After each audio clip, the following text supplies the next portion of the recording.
दादू report Wasif आज़ाद सूमरो। दादू शहर सां बुनियादी मसला अमन अमान की बहाली, सफ़ाई न थियण, केमिकल खीर की सरेआम फरोख्त, पीअण जो पानी ऐं अस्पताल में बेहतर इलाज न मिलण ऐं बिजली की हथरादू लोड शेडिंग ते पीपी शहीद भुट्टो युद्ध ज़िला दादू के कारकुनन रोड ते निकरी आया। चूंडियल नुमाइंदन ऐं ज़िले इंतजामिया खिलाफ सख्त नारेबाजी।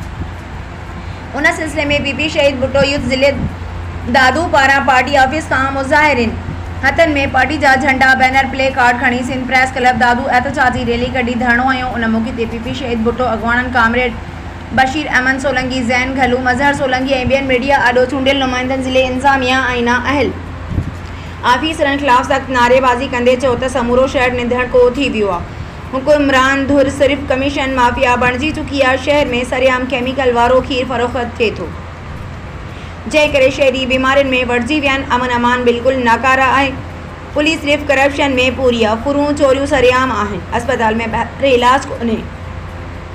करोड़ रुपयनि जी बजट हज़म कई वञे थी। पीअण जो पाणी ऐं सफ़ाई बिल्कुलु कोन्हे। शहरी सफ़ाई ऐं पीअण जे पाणी लाइ तड़पनि पिया, पर चूंडियल नुमाइंदनि ऐं डीसी दादू जे कन ते जूअं बि नथी चुरे। मुज़ाहिरीन आला अदालतुनि खां नोटिस वठण जो मुतालबो कयो आहे। छा मसलो आहे? साईं, असांजो अॼु एहतजाज यू शहीद भुट्टो ज़िले दादू तरफ़ां दादू जे बुनियादी मसइलनि जे हल कयो वियो आहे। दादू शहर हिमल मुकमल तौर ते तबाही जे मसलो इहो आहे जो दादू में सफ़ाई जो तमामु माना को बंदोबस्त न आहे थियल।